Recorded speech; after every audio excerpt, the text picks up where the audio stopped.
Hey, this is Seiko, Fly Guys, Seiko from the Fly Guys podcast. There are times when I interview people that I really don't necessarily agree with, or I don't agree with all of their positions. This is one of those times. But enjoy the ride. What we'll say about Kamala Harris is she's one of the most dangerous individuals ever before us. I can't say anyone is more dangerous than Barack Obama, but I'll say this, she's at least as dangerous. Maybe even more. I don't know if you can be more dangerous to him, the devastation he committed against black people internationally. But Kamala Harris, okay, her record in San Francisco as district attorney was absolutely horrible in terms of hiding and defending all the information about crooked cops who... Stay fly, stay fly. You're listening to the Fly Guy Show. They do everything on the fly and in such a fly manner. Stay fly, stay fly, stay fly, stay fly. The views expressed on the Fly Guy podcast by the guests of the Fly Guy podcast are only the views of the guests, unless we say we agree, unless explicitly stated. Hey, this is Ernie Thomas here on the Bold School Podcast. You're listening to Psycho Vonner's Fly Guy Podcast. Support, like, subscribe, and share. He's saying some good things. Share it. Don't keep it to yourself. 2, 1. It's your man DJ Seiko Vonner back again with another episode of the Fly Guy Podcast with my dude, the Crumb Snatcher. What's up, good brethren? Peace, brother. Peace, brother. How are you? Feeling excellent. Feeling excellent. And we're honored today to have the irritated genie. I'm doing fantastic. Honored to be here. All right, and I'm doing you a disservice because your name and title is actually the irritated genie of... Southeast. Oh, it's Southeast? Yeah, Southeast. You know, we say the DC, we say Southeast. I was like, it's Sufese or Sufisi. I was like, I'm going to have to learn what he's taught. It's from the Southeast. Southeast DC, yeah, that's what we call it. Okay, that's what's up. Well, look, man, I'm learning about you. Tell me about War on the Horizon. I was looking at your website. I'm going to pull it up in a second. But tell me about War on the Horizon. Okay, in 2009, from 1994 to 2009, I was in an organization called Positive Comedic Visions. And it was a strong organization. I think let's see if I can remember this thing. It was Positive Comedic Visions is an African-centered, community-based, African-centered organization committed to the total self-determination and empowerment of black people throughout the world. So basically, it was an organization designed, started by everyday brothers, some strong brother by the name of Mr. Black Unifier, who super strong warrior out of Washington, D.C. area. And these were just black men saying we have problems in the black community and we need to work together as black men to provide some leadership and direction and protection for our community and do something about the ills that face our community. And one of the things that we were really passionate about, one of the things that attracted me to the group, one, they was all strong brothers, but two, from the age of 15, I had a young sister tell me she had been sexually abused. One of my best friends, I was in a private school in Massachusetts, only a few black people. And so she and I became very good friends. It was nothing intimate or anything, but she was like my best friend. We were really close. She was a Jamaican sister. And she told me about her experience being sexually abused. And at 15 years old, that thing just resonated with me. And it opened up something in me that began to, as I began to just live my life, all these women started coming to me, black women, and telling me it happened to them. I had no idea we had this kind of epidemic going on. I had no clue that people did this stuff.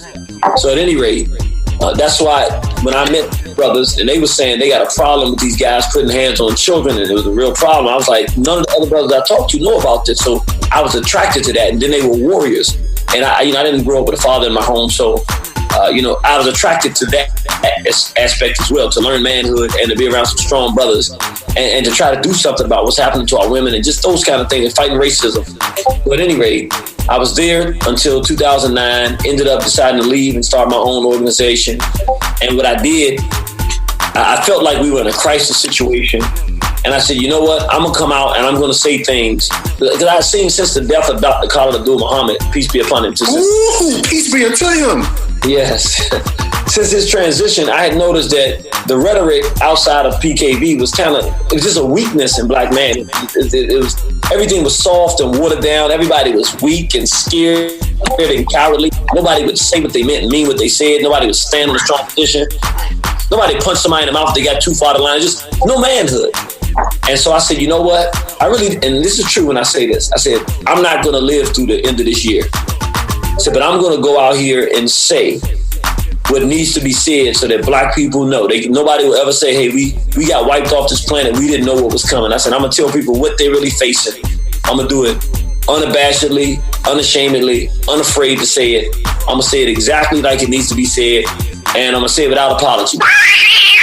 The views expressed on the Fly Guy podcast by the guests of the Fly Guy podcast are only the views of the guests, unless we say we agree. Hallelujah! And I went out in 2009 and I did it. And, what happened was I started spreading the message and talking in my best rendition of a black man who's saying we're in a state of emergency and it's warfare. Different groups around the planet are committing genocide against our people. We got to do something. And the words of Neely Fuller struck me after about a year of me doing it, and I was still alive. He said that when the racists, he said they're very mature in racism and white supremacy as a system. He said there was a time when you would say something, they would jump out there, but what would happen if they did something to you, they would create a martyr, and then more people would begin to emulate you, and before long, they were fighting an idea, which is much more difficult to kill than a person. That's right. He said, what the racists do, they listen to you, you can say whatever you want to say. Then they go outside and see if anything's changed. If something's changing, then they come to address you. If nothing's changing, everything's staying the same, then they let you blow into the wind. So what I realized... Whoa, I just gotta let that marinate for a second, man. Yo, salute Neely Fuller, bro. Man, wow. Okay, all right, continue. Let me just be honest. I'm in D.C., so I studied. When I say study, they didn't know me, but I went to their seminars and I really read their books and studied under Dr. Francis Wells and Dr. Neely Fuller as a young person. Just going and seeing them and really studying the things that they were saying, and that's how I can bring this up. Nobody told me this. I learned it from him. Then once I applied it and went out and said these things and it didn't happen, I said, well, I know what that answer is. I figured it out because Baba Neely Fuller told me. A long time ago, he told all of us. So, yeah, sometimes you apply it. So Warner Horizon was started as a war horn, literally saying, no holds barred. I'm going to tell you even more specifically. I sat down with a group. It wasn't just me. There were some brothers I talked to and said, look, I want to start an organization and this is what I want to do. Right now, everything is weak. I said, what I want to do is create something that's the far right of everything that exists and thereby pull everything this direction. So what we consider to be strong now, once I finish, will be moderate at best. Right. What we consider moderate today will be an Uncle Tom. Right. And then an Uncle Tom that we have today won't even be able to speak by the time I want to create something that's far that it pulls everything to the right. And I actually feel like, and I've talked to people who I talked to about it, said, do you think we've done it? And in the last 3 or 4 years, we've come to the conclusion, we've done it. We've seen a shift between the dialogue we were getting in 2009 and the sophistication and understanding what we're facing with the different things that are happening as Black people, knowing what to focus on and what not to focus on, knowing what's a problem and what's not, knowing how to articulate our issues with things. We've seen a sophistication and a hardness and a strength that we would like to say on some level that we participated in or contributed to, that we think is partly a result of our decision to create what we call War on the Horizon, which was designed to inform Black people. The war horn saying we're in a lot of trouble. Here's what's happening. Here's what we got to do. Can I add value to that? I remember growing up, there was it's famous now, it's an interview between with Method Man and Old Dirty Bastard, and Old Dirty Bastard spoke on the small hats, and Method Man, he was like, no, I don't have any issue with the small hats or whatever, and this and this and that. And Method Man came off really sheepish. He came off, tail tucked between his legs. He came off like a porch monkey. He'd do anything for $1. Don't rock the boat. Very coolish by all standards. And, at that particular time, it was ODB, rest in peace, who was able to take a stand. Just like you said, at one point in time, if you said something, they come for you. Now, they're a little more moderate with it, because they don't want any martyrs. And, when he was saying that, when the God Irritated Genie was saying that, I was thinking back to when I saw those things happen.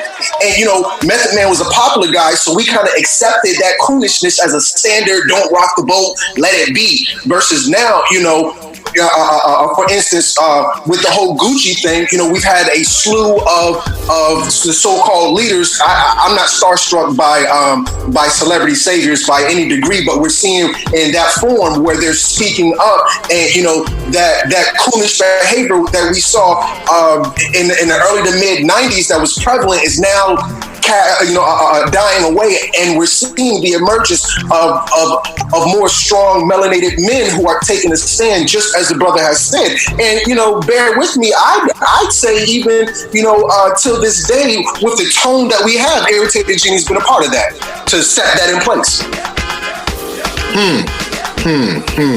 Interesting. So war is on the horizon, but what do we need to do? What do we need to do? If war is on the horizon, what do we need to do? I'm so glad you asked that question, because if you see behind me, we have the banner. This is our Straight Black Pride banner. You see Dr. Welson on the banner. It says self-respect is the foundation of justice. That's a thing she used to teach. And it's interesting that you said that. When I first started, and I'm being very serious, I thought that I would not live 365 days from the time I started War on the Horizon. War on the Horizon was to say, here's the problem. Once you know what the problem is and you dissected it, then you have to try to find solutions. I lived long enough. That was 2009. It's 2019 now. By 2014, I started to realize, okay, I'm going to live through this, because I have to actually produce something that actually says, okay, you know the problem. The whites are like, okay, that's fine. You know the problem, and so I said, okay. Now I got the next part of the problem. Now we know what the problems are. We're facing extermination.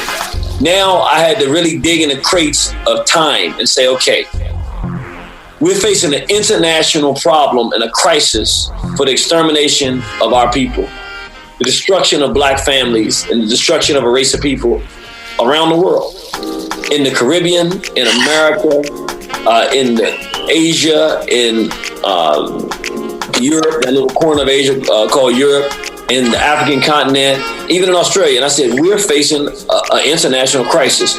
Where do I look to find solution-oriented ideas of what to do? Well, one thing I looked at was, once we realized the problem, this was something that is a negative thing, but it actually works in our favor. What they are doing now, because the world is a lot smaller than it used to be, because we have planes, trains, and automobiles, and we also have internet. That means that right now, for the first time in the history of the world, we never had it like this. We're right in this real time. I can talk to, if they choose to tune in, I could be talking to 1 billion black people on this planet right now. That technology and capacity has never existed, which means the distance between me, you, and our brothers and sisters in Canada, in Europe, on the African continent, there is no distance in this electronic virtual world. We're literally real time. If we can find one another and tune in real time, we're right next to each other. Okay. What that allows is for the European to have the same orchestrated destruction mechanisms for black people everywhere. Because now that the world is so small, that what they do to us here, it is not difficult for them to pick up and go somewhere else to do it. They can do a lot of it virtually. They can give us electronic, psychological, food, media for destruction of our people. And they can put it in one place and we all get it at the same time. They don't have to fly and take resources to different places and do it. They can destroy us everywhere at the same time. So snap. You know what? I've often heard about, because of the internet, we're able to connect and share information, but I had never heard anyone speak about the ability of others to inflict harm of us in a mass situation because of the internet. And you see, we talking right on the same page, because this is the thing. I saw because I was traveling around to the African continent, and what I was seeing is the same thing they're doing to us in the U.S. Now they're starting to do it here on the continent. And I just got back from South Africa, Zania, this October. We got back in November, and what I see is they actually have accelerated their worst condition than we are here, in terms of what they've done to our brothers and sisters in Tanzania. But my point being, I start saying, wow, this is no longer a national formula that you go to each nation and see how they're attacking us. They now have a formula. It's the same formula that they use with minor adjustments here or there that might not even be that relevant most times, of how they're killing black people around the world. But you just said the key component. Well, okay. They're killing us in the same way, which means what? It's easier for us to relate now for two reasons. One, because we now have a media, a mechanism where we can talk to all our people at the same time. But guess what? We now don't have to figure out how to relate to a brother or sister in Jamaica. I don't have to figure out how to relate to a brother or sister in Kenya. I don't have to figure out those nuances, because the same war that they're putting on us here, and that they've effectively used us as 50 million guinea pigs to demonstrate how they can destroy black family and black culture. They used us as the guinea pigs. They're now spreading around the world. So we can talk about the negative depictions of black women in videos, the depiction of black men as not being responsible, and how it will destroy the morality, the promotion of homophilia and sexual abuse and homosexuality, and how it destroys communities. We've gone through it. When I talk about it now to the international black community, it's relevant to them. The brother and sister in Ghana says, yes, I see what you're talking about. They're trying to force this on our nation. We don't have to go through a process now that the world is smaller, and now that they're doing the same thing to all of us everywhere. We literally can talk about what has been done to us. And here's the beauty of it. If you're a black person from America, this is the whole beauty of the whole thing. Because we were the guinea pigs, the ones of us, like us three that are on the line, and a lot of people who are tuned in, who on some level have made it through. We're still alive, we're still thriving, and we're still black men that love black women. Right. Sisters listening, still black women that love black men and want to have black families and want to do something good for our people. So to that degree, we've made it through this destructive system. We now have the best experience of understanding how these mechanisms and war is waged against our people. So what we're able to do is, and I do it all the time, when I go to the African continent, when I go to Europe, when I'm speaking to brothers and sisters in the Caribbean, I explain to them how this war is waged. And as I begin to start talking, they'll tell me, okay, well, these three things have already happened here. I said, this is the next one's going to happen. I can talk to them because we already been through it. So we have such a benefit. Black people in America are potentially the greatest benefit. Well, let me rephrase that. The conscious, responsible, African-centered black people, heterosexual, straight black and proud black people who love black men, black women, and black families, and still believe in that and are working to keep that going, are some of the best resources for our brothers and sisters around the world, because we can tell them the damage that drug use is going to do to their community. We can tell them the damage that hip-hop or this licentious culture is going to have on their community. We can tell them the damage that interracial dating and all. We can explain to them all of these things, homosexuality, pedophilia. We can break down, you're going to go from this to this. Let us show you. We can even show them now with the tools that we have, like what we're doing now. Here's where we were in the 1970s. Here's where we were in the 80s. They brought this. Here's where we are today. you don't want to be here. So here's how we can help you. And just showing them that part will help them go, wow, we know where we're headed. And then we can help them figure out how to prevent it. And so we have tools. You say, how do we prevent it? We actually do what we're doing now. We share relevant information. We use the tools that are available. We show videos. We go to books that our brothers and sisters may not have the time to read, and we get the parts of the books that would benefit them and show them the information and give them the timeline of how this has happened, why we're in the condition, and then we start showing them other brothers and sisters in the history of our people who fought and got out of conditions, and then we put a program together now. So last part I want to say, because it really goes to your question. After doing the War on the Horizon, seeing the problem, and looking at the smallness of the world, what I said is, we need a platform like Brother Garvey. Baba Marcus Garvey, realize this. If we put all our differences aside and recognize that we're black, and that's what brings us together, black mothers, black fathers, black lives, black past, and a black present, and a black future, we can ignite our people to stand up and do something. But what we did is we recognized he had the right platform. However, we're not in 1918, we're in 2018. And what we realized is in the condition we are in today, we had to make a slight adjustment in that platform. We don't want to say, and I mean, I have to be honest, we have to put criteria on which black people we want. But we got to make it simple because we want to save our people. But it's not sufficient to say, black people, let's come together and do something. Why is it not sufficient?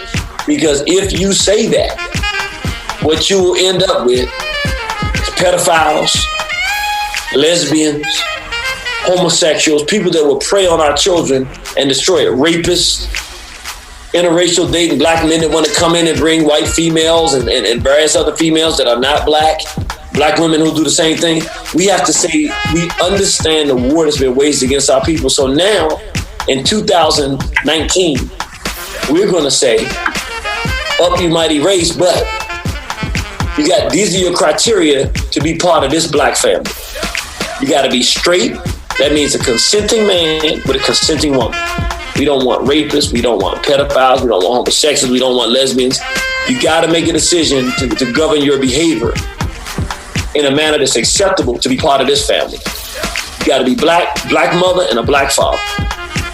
And why do we do that? Because the black women said, every time we invest so much resources in you brothers, what happens is when you finally make it, you turn away from us and you go get a woman that don't look like us and it's too hurtful.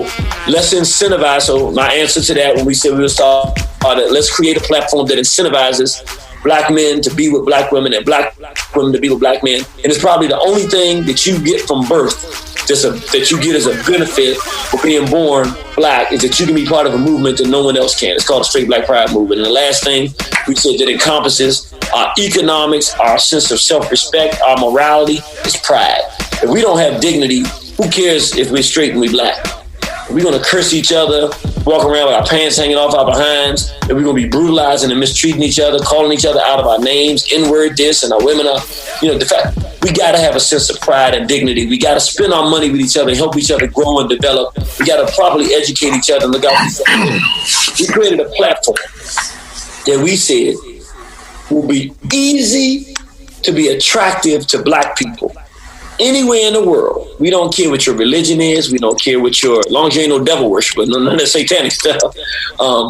We don't care your religion, how much money you make, what education you have. If you're straight, you understand that we don't tolerate that kind of foolishness in this environment.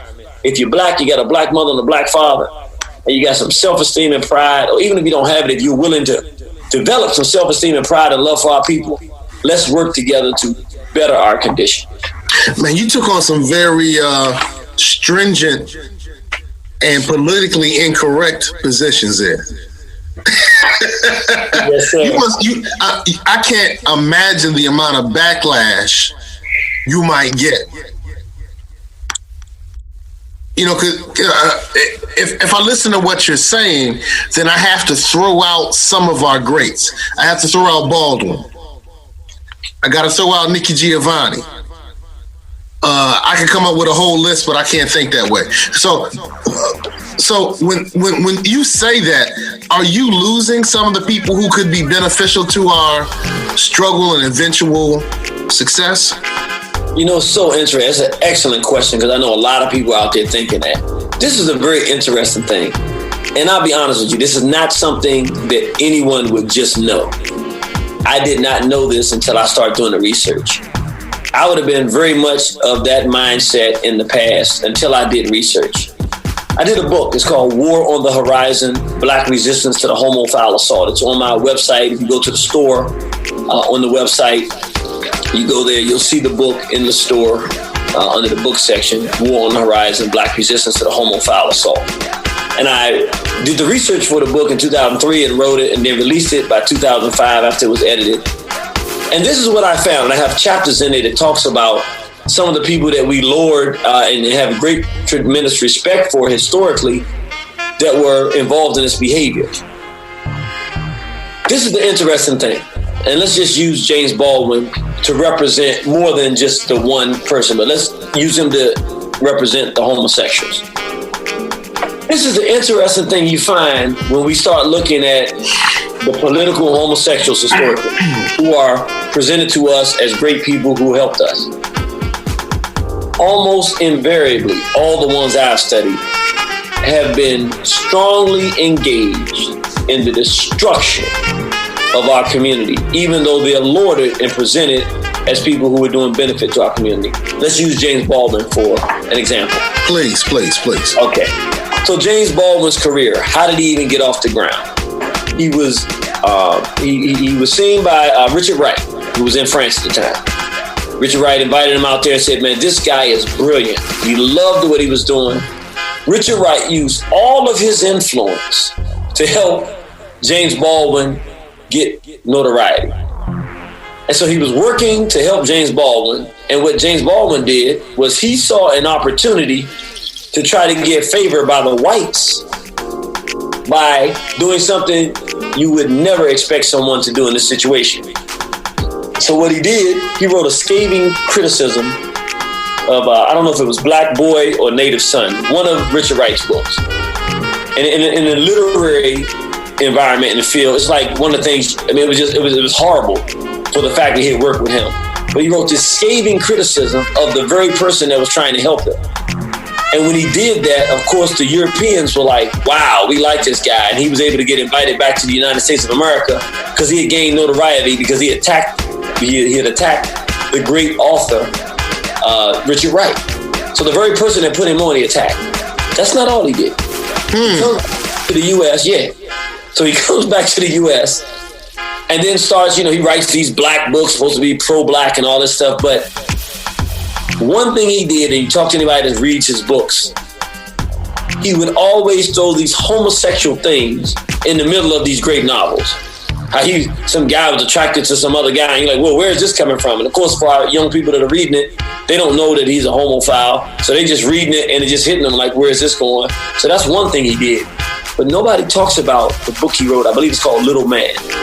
But he wrote a book about a grown male getting in love with a young boy. So he's actually promoting pedophilia in his literature. Whoa. Yeah, but it goes further. Let me take it further. Let me be more specific, because some people will say, well, that's how you interpret that. Let me be very clear. In the 60s, it was such a turbulent time because black people, the whole Black Power movement, we had become very aggressive in seeking, Little Man, that's what it's called, in seeking our own self-respect, to be counted, to be taken seriously, even to develop our own direction. And so what did we do? We started using one of our great ancestors as the epitome of manhood and warriorhood, as an impetus for us to gain strength and courage to go out and fight against police brutality and all kinds of oppression in the society. So we began to revitalize the memory of the prophet Nat Turner. That meant a lot because when black men looked and learned about Nat Turner, it made us feel like we don't have to be afraid. If Nat Turner could do that, we can go fight for our freedom. what did James Baldwin do? This is probably the most wicked thing he did that really would probably really help people understand how sick the homophile tend to be. William Styron, Nat Turner, when he was alive, he wrote a confession. It's like a 10-page confession. It was recorded by an attorney, Thomas Gray. So he got Nat Turner to tell his story. Why did you do what you do? And like a real warrior, Nat Turner said, "This is why I did what I did." He never apologized for it. And then when he asked, "Do you regret it?" he said, "Did not Jesus die to do the right thing to save his people?" So he fashioned himself as a prophet doing the right thing on behalf of his people. He was an inspiration for our people. What James Baldwin did was he encouraged William Styron, who was a homosexual himself, to write the novel that he was writing, to give it the same name as the real confession of Nat Turner, which was called The Confessions of Nat Turner, to write a fictitious novel. And James Baldwin suggested to Styron, make him a homosexual. He said, well, why would we do that? He said, because if we're trying to intercept the Black revolutionary spirit, if you give the people this revolutionary and he's a heterosexual, then the men will become more masculine and more revolutionary. Hey, this is Seiko, Fly Guys, Seiko from the Fly Guys podcast. There are times when I interview people that I really don't necessarily agree with, or I don't agree with all of their positions. This is one of those times. But enjoy the ride. But if you make him a homosexual, either of two things will happen. He will cease to be an inspiration for Black people, or brothers will read it and assume, well, Nat Turner was homosexual, so maybe it's a revolutionary thing to be homosexual. They won't know that this is a novel written by a white guy, and they may actually get into homosexuality based on their reverence for Nat Turner. So while he's in there spending the summer with his lover, these are two boyfriends, James Baldwin and William Styron, while they're there doing their thing sexually, he's encouraging William Styron to sodomize the legacy of one of the greatest warriors, one of the bravest men in the history of our people in this country, Nat Turner. These are the kinds of things. I'm not telling you everything. In the book, I give a much more detailed account of a lot of the treason he was involved in. But what happens is, what whites do is that they have a habit, and we've studied this. The homophiles in our community and in our race, A. Philip Randolph, we call him Gay Philip Randolph because he was a homosexual. Baird Rustin, who was his boyfriend, James Baldwin, and so many others, Nikki Giovanni. These individuals, most of who've been involved in very direct and open treason to our people. When the whites write about them, they write about them as heroes of Black people. They give them forms so that we get access to them, and we actually believe these people are fighting in our interests, when in fact, their real interest is to pull our people into this sick, psychopathic misbehavior. Okay. You come with receipts. Look, that's one thing I can show you better than I can tell you. So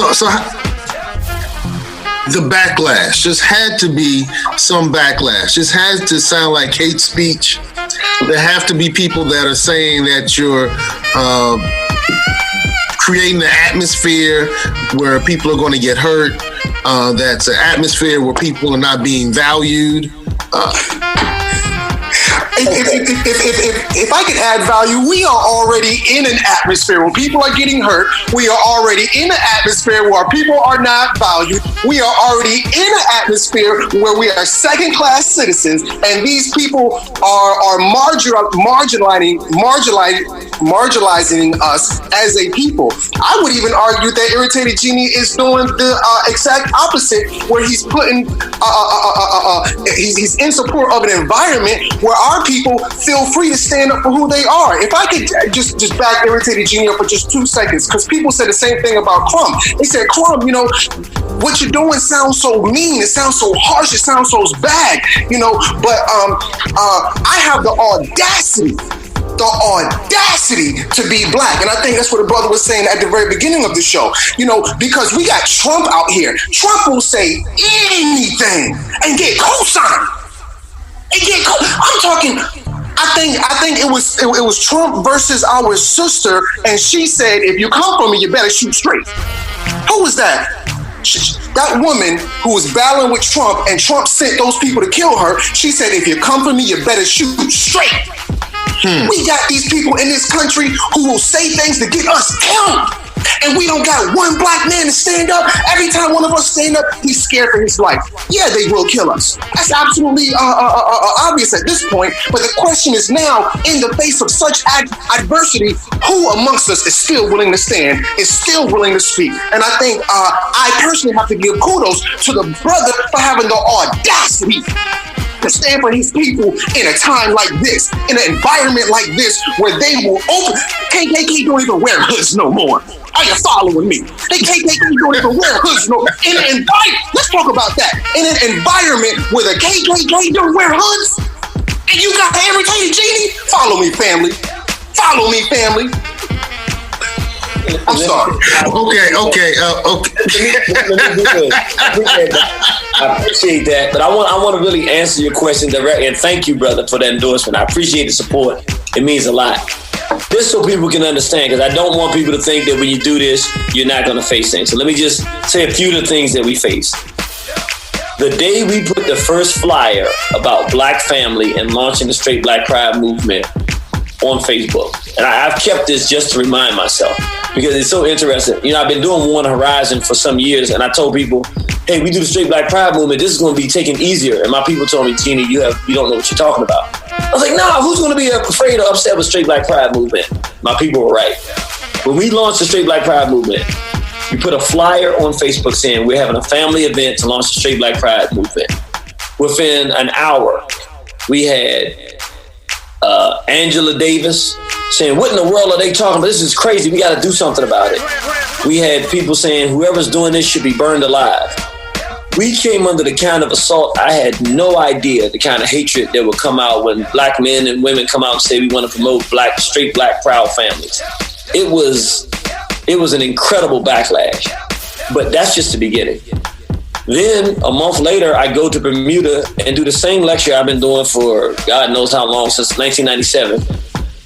And the white government in Bermuda, after I do the lecture, Feminization of Black Male, and I talk about this agenda being pushed on our people, I didn't know when I got to Bermuda that on that Monday they were having a meeting to try to get people to be convinced to vote in gay marriage.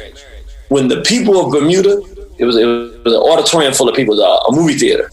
When they heard the lecture and saw what was going on, they flipped. They said, everything you're saying is happening right here in Bermuda now.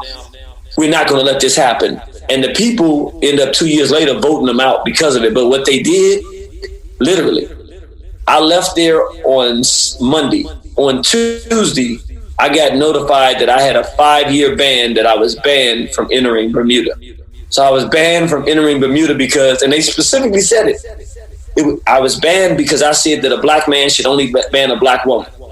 And then I said Black people should only spend our money, that we should support one another financially and spend our money with each other and help develop Black businesses. And they actually said that these things that I said were hate-filled, and I actually got accused by the Human Rights Commission there in Bermuda of a human rights violation because I said that Black men should only marry Black women and raise families, and we should support each other financially. So that's a 5-year ban there. Additionally, every account I've had with PayPal, like 2 years ago, I think it was, every account, I mean, we talk about different accounts for different things. In 1 week, all of them were shut down. I mean, there was nothing that happened. They were just shut down. And basically the excuse they gave, or the reason they gave, was we can't support anything that supports hatred to any protected class or groups, blah, blah. Basically, you don't agree with homosexuality, we're not going to let you, do commerce. And of course, PayPal is owned by a homophile. So that made sense. Very recently, Square. we were using Square. We replaced PayPal. Hey, Square's even better anyway. Let's get Square. Very recently, just out of the blue, Square sends a notification. You violated term 3 and 4 of our conditions, terms and conditions. I go read those. What are 3 and 4? Basically, if you don't agree with homosexuality, we're getting rid of you. I mean, of course, they classify with different language, but that's basically, you don't agree with the homosexual agenda, pedophilia, homosexuality. You don't agree with this stuff, you can't do commerce. So these are just a few things. I mean, okay, I was making $115,000. I was doing what you call moonlight. During the day, I was working as a small business specialist at the department. Immigration ICE, Immigration Customs Enforcement, which is a division under DHS. I live in Washington D.C., so I was making $115,000. I was having a ball, because I'm making my money by day, coming out here teaching my people by night. I got fired. And I got put all over CNN, all over MSNBC. I mean, just a total, this guy's a hate filled, this and the other. So I lost my job. So yes, you do come under fire when you do this, but here's the good thing. If you don't come under fire, then if you're doing what I'm doing, we don't want everybody to come under fire. But if our people are going and dealing with what we're dealing with, if you're really effective in doing something for our people, then you should be looking to see that person has come under fire. And that's kind of how you can measure, is this person effective or not? Because we said, Nellie Fuller said, they don't come after you until you're effective. Once you're effective, then they start pushing back. And I would say, to some degree, I hope some of those things that I'm sharing is saying we're having some kind of impact. All right. Should black people consider supporting the Trump administration? I'm going to answer that, in my opinion. Let me be clear what we're dealing with, because I don't want anybody to take this wrong. We're caught between the Ku Klux Klan and the cannibals. And I just want people to just imagine this for a minute. You got the Ku Klux Klan on one side. That's Trump and his team. And I'm just saying what white nationalism represents in the mind of black people. We're talking about the Klan. We understand the Klan. And on the other end, we have cannibals. Well, here's the reality of our situation.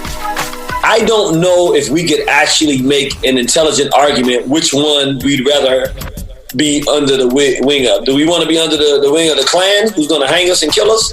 Or do we want to be under people that's going to eat us for breakfast? I mean, like literally cut us in pieces and eat us. I'm saying that to say this is what the situation we're facing. In this situation, this is what I would say. We're looking at our own interests. And since we see right now what is destroying the black family community internationally, the most effective tool that they're using is the homophilia. It's destroying our children in schools. It's destroying families. It's separating people. It's making families not be able to come together. It's ravaging our people internationally. Because cannibals are the ones, and I'll be talking about the Democratic Party now, who are doing that and promoting that internationally for the destruction of our race. And the Klan at this point, which we know are our enemies, it's happening to them too. So they're to some degree, not all the way, but to some degree, they're resisting that particular imperative. I think what we have to do in this moment is say, well, you know what? We don't run as big a risk with our people falling in love with the Klan. Our people know the Klan. Our people understand the Klan. Our people are not going to fall in love with the Klan. So if we were to support an agenda that they have that works in our interest, we don't have to worry about our people falling in love with them. We see something we agree on, we fight to get that, and then we're out of there because these are not our friends. But at least we know what we're dealing with. Where we have failed as a race of people politically, we have not understand the genocidal aims of the liberals and the Democrats. And because of it, we've been able to be manipulated and really have turned our community into just upside down and inside out, while giving full loyalty to the Clintons, to the Obamas, individuals who hate us and demonstrate their hatred at every turn. So to the degree that there is an agenda that we want to push forward, that They meaning the Republicans and the Trumpers and the Libertarians, whatever, have an agreement, which is right now we're against the homosexuality and pedophilia. I think that an alignment in that and in that alone would be healthy, because it would release us from this over loyalty to these Democrat and liberals, and let us start focusing on what we want, and see whoever can give us that or help us get that and get that achieved. We work with them. There are no permanent alliances, only permanent interests. We work with you on that until we get it done. And once we done, we gone, because we know we can't trust you around us any more than we can trust these guys. That's what I would say. Wow. Now, we're going to have you here in the Hampton Roads area coming up very soon, February 24th, and you're going to be speaking on Mind Your Black Business. So, to me, that seems like a 180 from your earlier, dealing with, sexuality and other things you've been talking about. So, Mind Your Black Business. Tell me a little bit about what you'll be talking about in that presentation. Yeah, and it's not gonna be the full one, but we'll have the DVDs available so you get the whole set. Basically, we're gonna be talking about the importance of business. One of the things we don't know, or I'm not saying we don't know, but I don't think a lot of people understand the relationship to liberation, freedom, and business. All freedom movements that we have had that have been authentic freedom movements for Black people have been funded by someone. There's never been just a bunch of poor people who just did something to lift themselves out of their bad social condition without money. It's never worked that way. There's always been some businessman or businesswoman who's making money in industry, who says, hey, you all want to do something to help our people. You want to start schools. You want to start a movement for us to get rights. I'm going to put the money up doing the business that I'm doing and fund the efforts that you're doing. Lots of time it came from the local businesses or national businesses, people who were making money in industry and said, hey, I'm not just making money. I love my people. I'll help if someone has a legitimate plan that I think could work, that can help our people. And so our liberation is tied directly to our ability to produce and profit off our own production and use some of those profits to fund efforts to better our condition. And so I'm going to be talking about the relationship with the importance of business, what it does for the self-esteem of Black people when we're in business for ourselves, what it does for our sense of self-worth and do-it-yourselfism, if you can use that as a word, where we say we don't have to ask for someone to feed us or to make houses for us or to do plumbing for us or to clothe us. We actually will develop the skills, create the products, and produce these things for ourselves, our own narrative, our own direction. And none of it can be done without understanding how important it is for us to be in business. And I'll be honest, this is one of my failures, and it's taken me a long time to realize it. And it's just now in life that I'm really beginning to get better at it. I was so concerned about the social aspect. I was making $115,000 a year. I take that money, I dump it into this movement to teach my people, blah, blah, blah. But what I wasn't as successful in doing is saying, well, look, that's great. But look, one day they might say you got to go. They're not going to feed you anymore to help you fight for your liberation. They're going to stop feeding the pony, the gravy train. And so I didn't say, how do I get involved in commerce with my own people or not? But mostly with my own people, what I want to do, because I'm Black people oriented. How do I do it where I'm making money for myself? Working with other Black entrepreneurs and figuring out how to feed myself, feed my family, and use that funding as part of the process of what we say in Straight Black Pride of funding our own liberation. And I'm at the point now where I'm in that part of the process. I'm doing that work. I'm seeing my value. I'm doing things more as a businessman. Everything was free before. You can call me up and say, come on down here. There was a time. I ain't doing it now. So let me be clear, everybody. Not doing it now. But as I well know. Hey, Brother Seco, you can say, if I don't know nothing else, I can tell you the irritating genie telling you the truth on that. It ain't me. But I had to realize, if I can go and trade my labor for the Europeans and do a great job working for them, and then come out and work for my people 10 times as much commitment for what I give to my people than what I give them, then it's okay for me to charge my people to get what is very valuable that I have that's for them. They should want to pay for it because it has value. And if they pay for it, I can do it better. And then I can live decent. And young people can look at me and say, I want to be like that. And if they see me with a decent car and they see me with some nice clothes, and they can say, hey, I can do something that's valuable for my own people and I can make a living too. I don't have to starve. I don't have to be weak. I don't have to go without medical care. I can actually make it and be working for my own people and be working for myself. And all of these things can work together. And I'm going to be talking about, how do we take ourselves from the condition we're in today, where I think 99% or over 90% of our people work for whites, the ones that are working. How do we change that to maybe 50% of us work for black companies or work for black people or work for ourselves, and the other 50% work for them? Why do I want still 50% working for them? Because as a military man, and I'm not military trained for the U.S. military, but I'm military trained in terms of racial survival. Anywhere that there's money, anywhere that something's going on, I want my people there.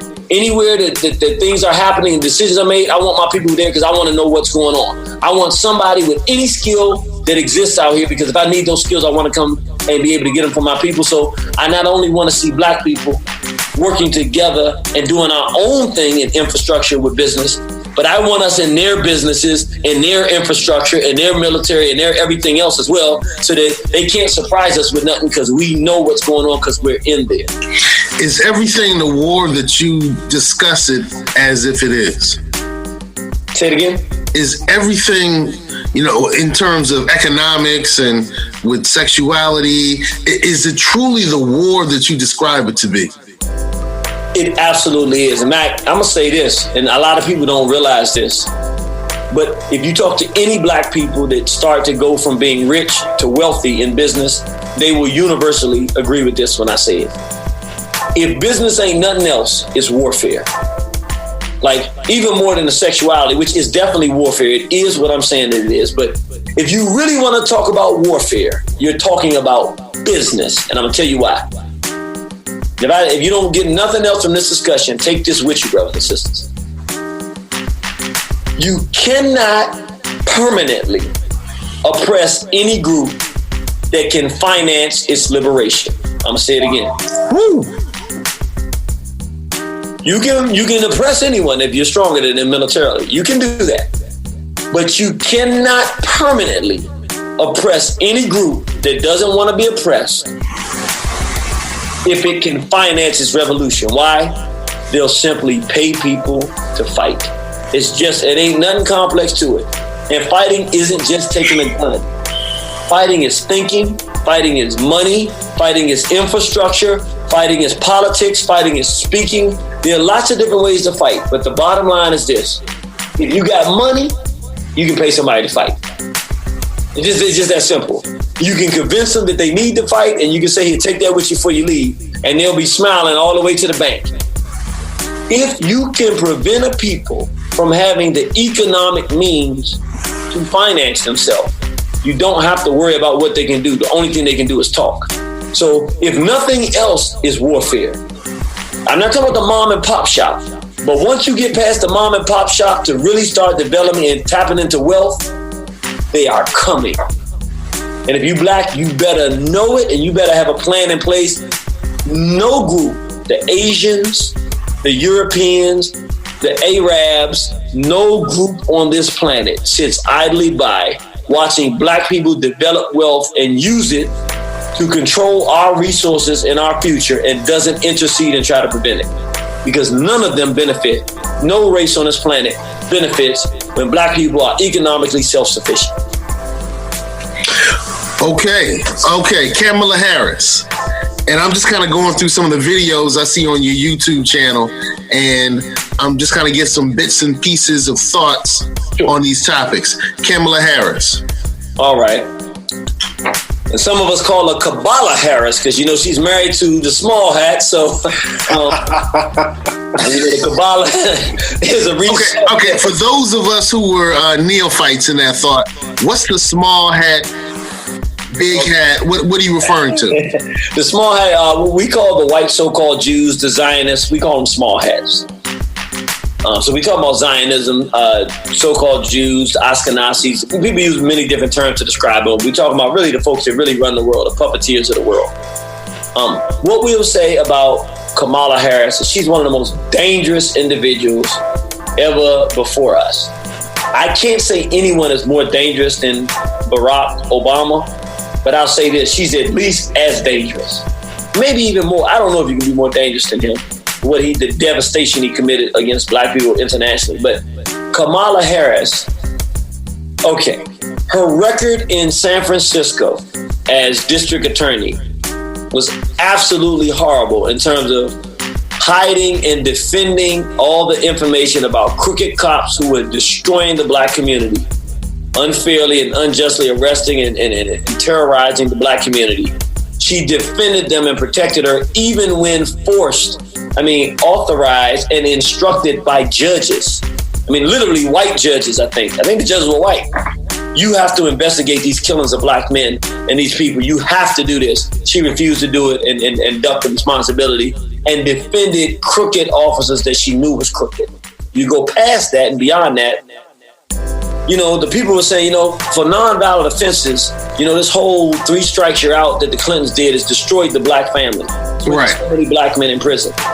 So we said we need to get early releases for nonviolent offenders. Kamala Harris? Absolutely not. She said no. She was 100% against it and refused to do it.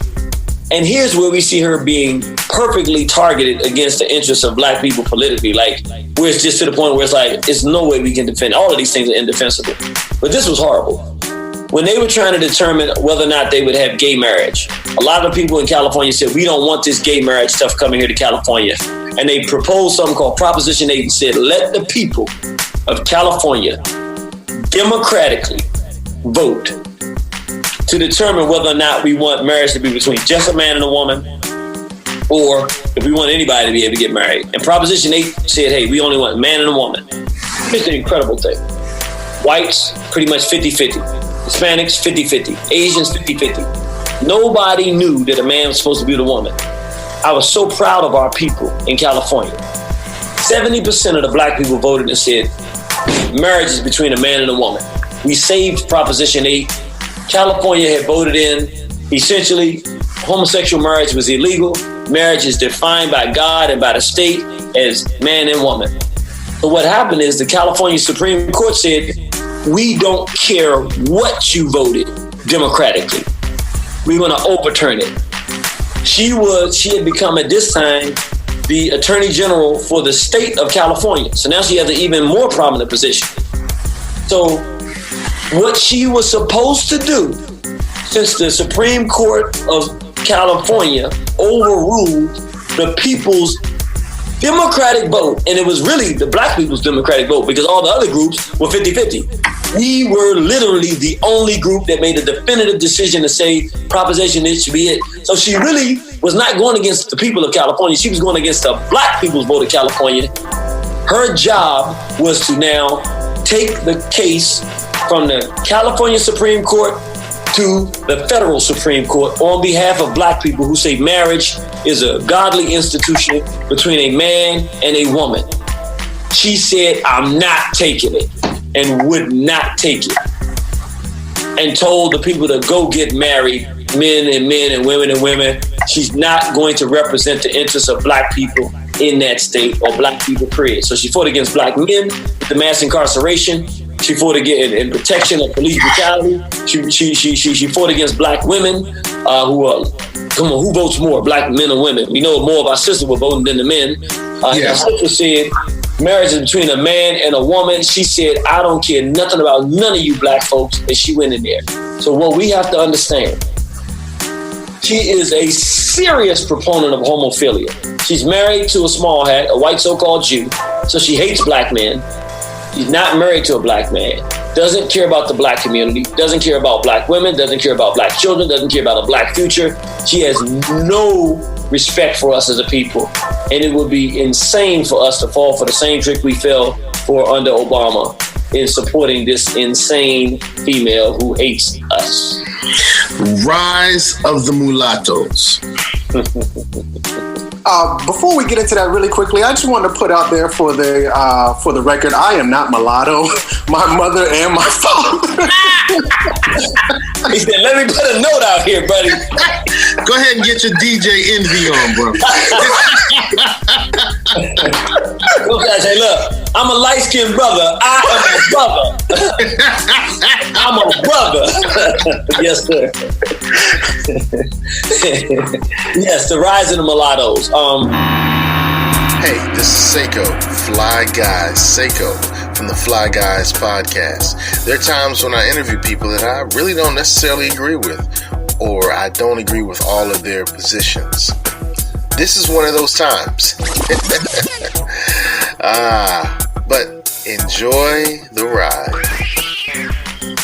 Years ago, I read a book called The Destruction of Black Civilization. I encourage every black person out there to get this book, The Destruction of Black Civilization.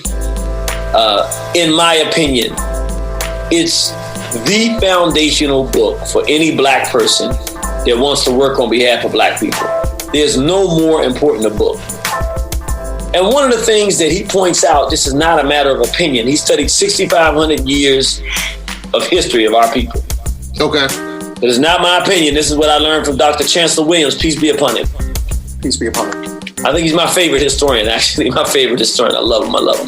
Okay. He says, the greatest enemy, the greatest tool, the greatest, how did he say it? I'm paraphrasing. The group that had the greatest responsibility, the greatest assistant to the destruction of black civilization, two whites, were the mulattoes. The number one support system for the destruction of black civilization, who supported the Arabs, who supported the whites, who supported the Asiatics. No one was more supportive of the undermining and destruction of black civilization than the mulatto class. Now, he makes the point that it's not 100% of mulattoes, and he says even some mulattoes throughout history were even more loyal to our race than even our own brothers and sisters. But he makes the point, as a class, historically, as a reality, the mulattoes have been a bitter, vicious enemy to black people. And for clarification, let me clarify this, because the brother made a good point. People misunderstand what the term mulatto means because we haven't used it for so many years. It has nothing to do with your complexion. You can be my complexion to be a mulatto. It has 0% to do with complexion. Correct. A mulatto is someone that has a white parent and a black parent. If one of your parents is not white, you're not a mulatto. That's not. It doesn't. Or an Arab parent and a black parent. It has to do with your parenting. It has nothing to do with your complexion. So for people that's light skin go on, here we go with this colorism. You misunderstanding the term mulatto. It means some black man laid with a white female, or some black woman laid with a white male and produced a child. And those children of those mixed. We're not talking about slavery, even though we had issues after slavery, but during the course of history, in the destruction and undermining of black civilization, the key groups that supported the white and Arab overthrow and decimation of black civilization have been mulattoes. That's important because if we understand how it happened in Kemet and how it happened in Haiti and how it happened in early the 1700s in America, Brother Edward Blyden, who was a powerful black nationalist, one of the things he was reported to have said is, the only thing I want you to put on my tombstone is he hated mulattoes. And he didn't say that out of some egotism or issue he had with one mulatto. He was looking at how, as a class, how they were undermining the development of black people, even in early America. So that's what we talk about there when we see Barack Obama we see the Lucius Septimius Severus of our time, the Roman general who attacked North Africa. That's what Barack Obama was. I'm sorry? No, teach, brother. God dang. You know, Lucius Septimius Severus was a Roman general. Black folks in North Africa got very happy because he was half black, half white. First mulatto general that we thought was black. He became the most violent general, leader of Rome in terms of his treatment of brothers and sisters in North Africa. And he was able to do that because we laid our guard down, because he looked a little bit like us and we thought we were getting something good. That same trick was employed on our people with Barack Obama. Fortunately, we've learned something now, because I'm very proud. I'm looking at how people are dealing with Kamala Harris. She's not black. Now, I can't tell you exactly what she is. She's one of them funny folks. I don't know. Her mother's Indian from India, East India. She's not black, but she looks black. But she really is not black. I mean, she's an East Indian. If you know anything about Hinduism, like, she's part of the caste. They have a caste system. And true African people not even on the caste system, meaning they call them the untouchables. Like, I can't even describe it. Like, we think we face racism in America. We don't understand racism. Like, what they face in India on that, even on the caste system, the lower parts get mistreated. But the African people, like 100 million black people somewhere in India, the way they're treated, they're called the untouchables. Yeah, the Dalits. The Dalits. Oh, okay. And they're not, the Dalits, if I'm not mistaken, they're not even on the caste system. Which means they're the caste system.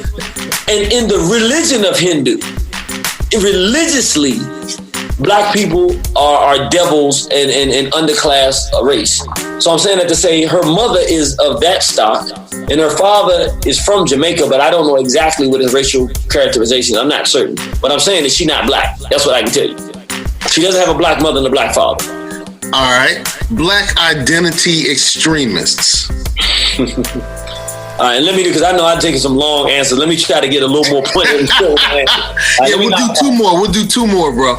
Yes, sir, no problem. I know, I'm long-winded. Let me knock these answers down. Okay, black identity extremists.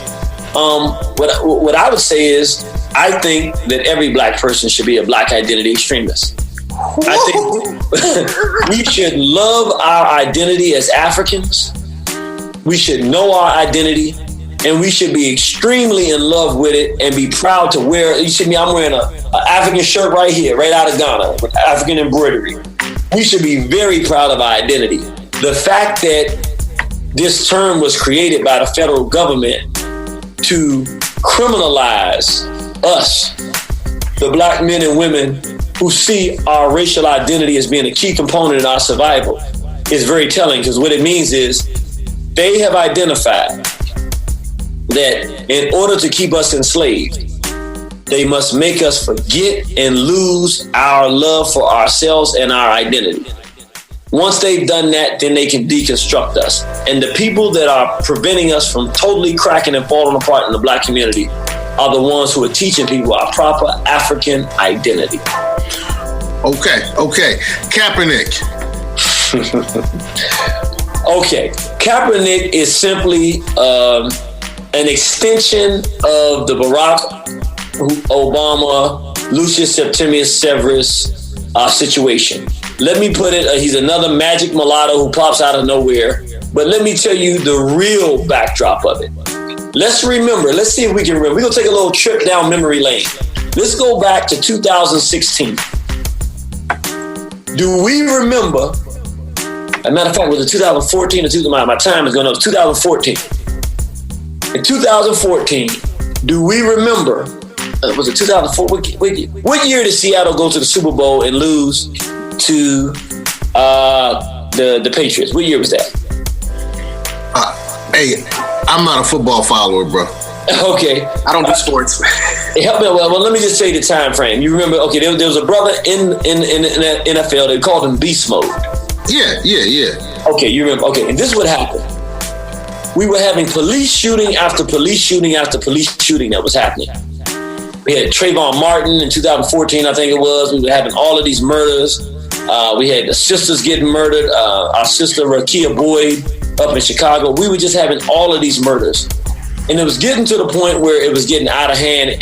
We had Mike Brown in 2014. I think it was 2014, Mike Brown. And what was happening was a lot of people were getting intense. And we were looking for just something to get us riled up, to make us, pop, because we were sick of getting murdered the way it was all under Obama that it was happening. And he wasn't saying nothing about it. And what happened, if you remember, he was the number one running back in the league, Brother Beast Mode, Marshawn Lynch. He started wearing red, black, and green medallions. He started not talking to the media. It was very interesting. And I wasn't watching football, so I didn't know. Look, I had stopped watching sports altogether. I mean, black people getting killed, I wouldn't even pay none of that stuff no attention. But it was really deep. This is what they did. Anybody who saw that Super Bowl will remember. Right before the Super Bowl on Thursday, the Super Bowl was on Sunday. On Thursday, he said, I give a shout out to all my real Africans. Y'all remember that? Yes. Okay, here's the thing. The whites were very smart. They said, wait a minute. No black man in football or in any sports refers to black people as real Africans. This is not good. What was happening? Our people were angry about all of these killings, and it appeared we were about to have a Muhammad Ali moment. It appeared we were about to have a Tommy Smith and John Carlos moment. So they had to say, what are we going to do? So they went to the Super Bowl, and Marshawn Lynch had made all of the plays necessary. He got to the 1 yard line. And they were like, if this guy runs it in, he gets player of the game. He's going to be the one giving the interview. We have no idea what this guy is going to say. But on Thursday, he just said, shout out to all my real Africans. He's not getting the ball. They made a call. I'm sure they made a call. Somebody told him, we don't care what happens. He's not getting this ball because we don't know what he's about to say. I do not know the man, so I'm totally guessing. I think he was about to make a political statement, being the player of the game. He was in the right place at the right time. It was about to pop. They didn't give him the ball to end up throwing an interception. They lost the game, but they didn't have to deal with the fact that this man going up there and saying something that reverberated among black people and getting a true, authentic black champion. Why am I bringing that up? He was an authentic, homegrown black champion. Training young brothers in Oakland. He's a real black man. So what did they do? They said, we don't want someone else authentic to pop up. Let's create our own magic entertainer. They went out and got a homophile, a little funny guy, who ain't black again because Obama had worked so well, they can run this on us. And they manufactured Kaepernick as this great powerhouse guy, and our people just fell for it hook, line, and sinker. I told people when it happened, do not fall for this. You don't know who this guy is. When you start researching him, you got the transsexuals coming out talking about how he had a relationship with Kaepernick. The guy is with the homophile agenda. He starts going with the Black Lives Matter, which is really a gay movement, the Gay Lives Matter. It's all about promoting the homosexual agenda. That's the end goal. Stop falling into it. I told our people, but our people, we're looking for easy victory, so it just made so much sense to fall in love with this guy who all of a sudden is black. We don't even know if he has a black parent. We really don't even know what this, but his hair looks like he might. So let's say he has a black father. He all of a sudden is super pro-black. But this is how we know that was all a trick. I told people it was a trick. How do you know it's a trick? Because now all of a sudden, the guy who's supposed to be this great revolutionary gets a Nike deal for millions of dollars. Come on, brothers and sisters. John Carlos and Tommy Smith struggled the rest of their lives after the situations they made. Muhammad Ali, it took years for him to recover from being stripped of his title. You're not rewarded for being a true black revolutionary. That does not happen. Nope. This was a trick and we didn't see it. It's unfortunate. He's not one of us. He's not out there for us. We got to start learning how to discern who's real and who's not. You take some hard positions, bro. You take some absolutely hard positions, bro. Woo! Okay. All right, so irritating genie. Yeah, ask for those two. Let's kind of wrap up. Irritating genie. Why the irritated genie? The Irritated Genie is a book that was written about the Haitian Revolution by Jacob Carruthers. And in the book, it says... Okay. Yeah.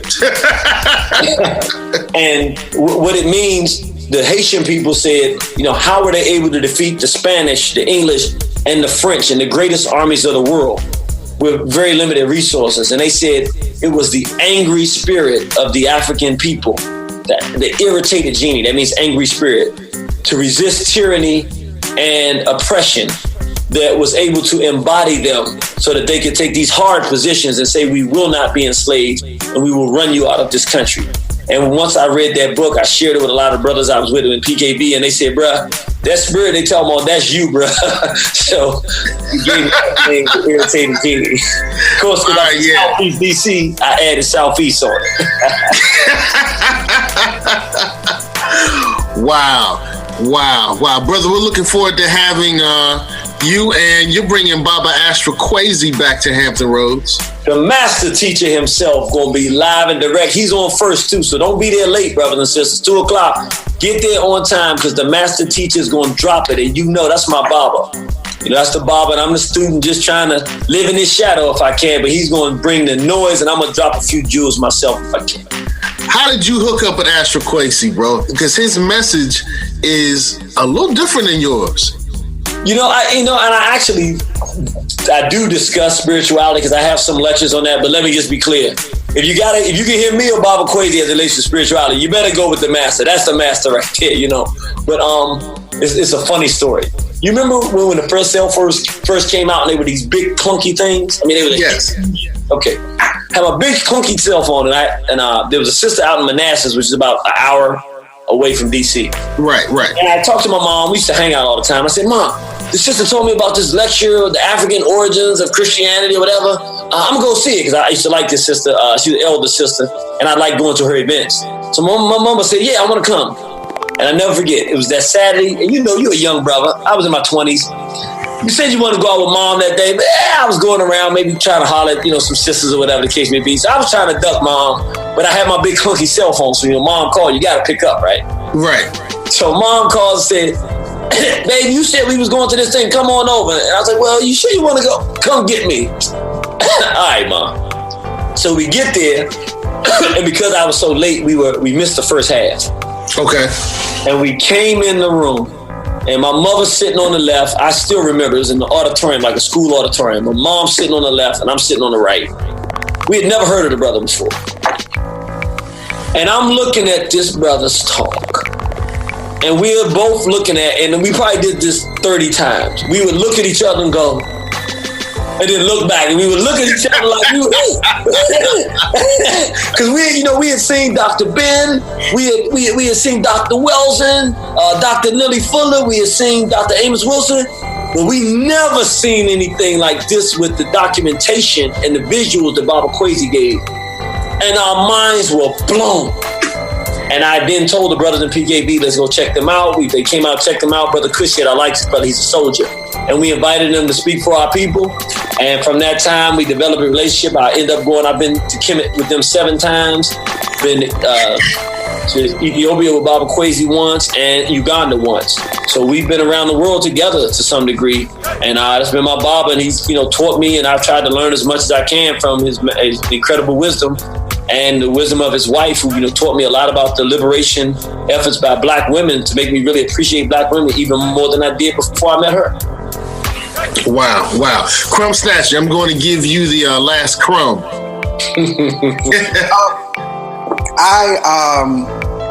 I emulate my energy from the spirit of the irritated genie. We know if we look at etymology, genie is short for genius. The irritated genius, if I could give all honors, these are the things that have really molded and shaped me to have that audacity to speak with seeing brothers like my big brother, irritated genie, who came before me. I stand on the shoulders of giants. We must adopt these spirits and these positions where we embody the true spirit of our people. If we don't stand for something, we will fall for anything. And in 2019, according to the Gregorian calendar, we've literally fallen for a little bit of everything. If I can end it with a quote from my father, you can fool all the people some of the time, and you can fool some of the people all the time.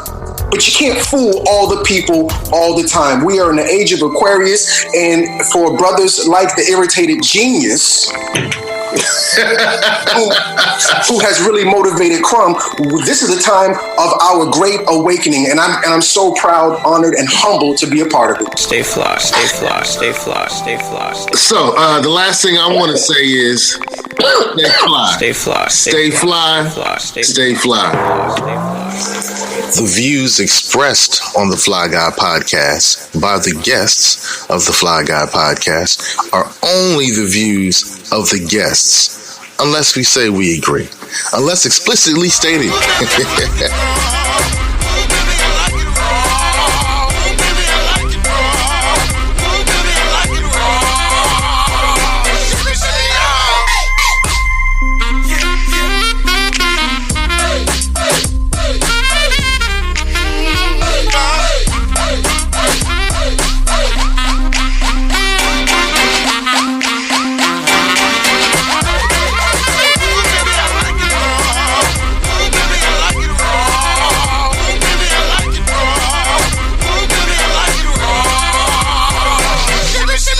Conscious.